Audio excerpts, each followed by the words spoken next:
The English language has a long and convoluted history with influence from many different cultures. Today, we are going to mainly focus on the influence of the Normans. When Edward the Confessor, King of England, died, the people of England chose a man named Harold to assume the throne. However, this made Edward's cousin, William the Conqueror, angry. As such, he decided to take over England in order to become king himself. In 1066 AD, the Normans took over Britain, led by William, and with that, French started influencing the English language. However, before we understand how they took over and what kind of influence they had, we must understand who the French Normans were. Around the 8th and 9th century, Danish Vikings invaded Normandy in northern France. Over time, the Vikings became accustomed to the French culture, customs, and language, blending themselves in. About 2.5 centuries later, these Norman French people took over Britain and started blending in with the English there. But unlike the Viking invasion of France, the Norman French did not integrate themselves into society as much, refusing to learn English and staying in contact with Normandy. The Normans controlled England for many years. As we mentioned before, they invaded England led by William the Conqueror. After he claimed the throne, William combined feudal ruling tactics with Saxon customs. He scattered the land owned by the nobles around England so that they couldn't band together to rebel. William also kept a significant amount of the land in Britain to show his power. He put together a massive army and built castles around Britain. Overall, this rule closely resembled French feudalism. William also used aspects of Saxon culture, such as an oath of loyalty to the king and collecting a non-feudal tax. The Normans had a fairly distant relationship with the Anglo-Saxons. Most of the Normans were higher class, so they did not interact with the Saxons much. Coming into England, they were not related to the Saxons in terms of culture or nationality, and their languages were not closely related. Therefore, they were branded as foreigners. Rather than integrating into society, the Normans took over with their language and culture. They also kept close ties in Normandy and France, keeping their French culture and language alive. They refused to learn English, and this isolated them in a way from the natives of England. Before being conquered by the Normans in 1066, the Vikings came from Scandinavia to take over Britain in the 8th and 9th centuries. Though they were foreigners like the Normans, the way that they ruled and interacted with the Anglo-Saxons was very different. The major difference between the invasion of the Normans and the invasion of the Vikings was the way that the two different groups related to the people. The Vikings were of Germanic descent, like the Anglo-Saxons, so when they invaded, they were seen as distantly related to the Anglo-Saxons. Their language was also very similar to Old English. These two factors made it very easy for the Norse to integrate into Anglo-Saxon society. In addition, many of the Vikings who came to England were of merchant or working class, so they integrated into every level of society. The Normans were just about the opposite. They had no common heritage with the Anglo-Saxons, and their languages were not at all related. Because of this, they were seen as foreigners.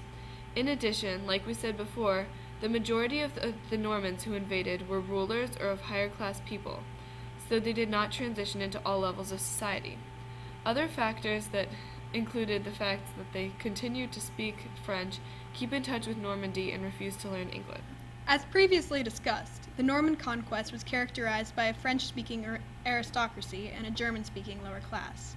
As the languages came together to form Middle English, this class barrier had significant impact on the emerging language.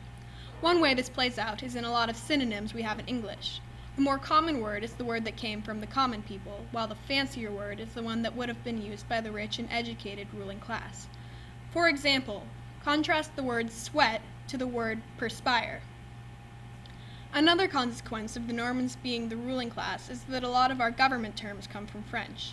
This includes structural words like count or parliament, and a whole bunch of court words like judge, jury, defendant, crime, murder, and justice, and even the word court itself. Almost any military term you can think of came from French. Ensign, lieutenant, admiral, and battle, ally, and enemy. Overall, between 1250 and 1500, about 10,000 words were borrowed from French and put into the English language. One of the places the classes interacted was food, which is why a farmer would sell a cow, which comes from German, but a chef would cook beef, which comes from French. In the churches, a lot of terms came from Latin, but the language of the Catholic Church, but many also came from French. So when a virgin saint prays at the altar for a miracle after the sermon of a friar, they have the Normans to thank for the words to describe it. Contrast the types of words added to English from French to those given us by the Vikings. Scandinavian words tend to be a lot more commonplace, like egg, sky, or window. This is because they interacted in common society more than the distant Normans. Scandinavian words also tend to be more violent, contributing such angry, thrashing words as scathe, scorch, scowl, and hit, kick, and kill. This may be due to the violent nature of the Viking pillaging.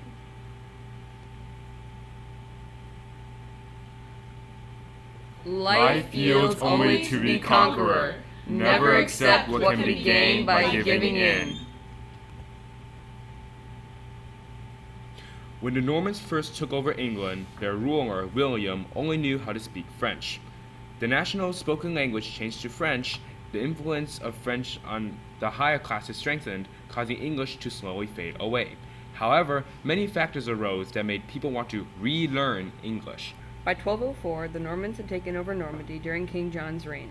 The king who succeeded John only spoke English. This popularized English once again, and the upper class, who had previously learned French, tried to learn English again, but they were not very fluent. Sometimes they would include French in their speech. In 1362, the Statute of Pleading announced that English was the official spoken language in all of the courts, and shortly after, in 1385, English was the language that was taught in schools. It is important to realize that the standard version of English that was becoming common was Middle English. It was a mixture of Old English, from the common people, and French, from the higher classes. The Canterbury Tales, written in the 14th century, is often regarded as an important marker of Middle English. This is because Geoffrey Chaucer, the author, chose to write the Canterbury Tales in English, even though he was a writer, and therefore part of the higher class in society, meaning that he was exposed to French.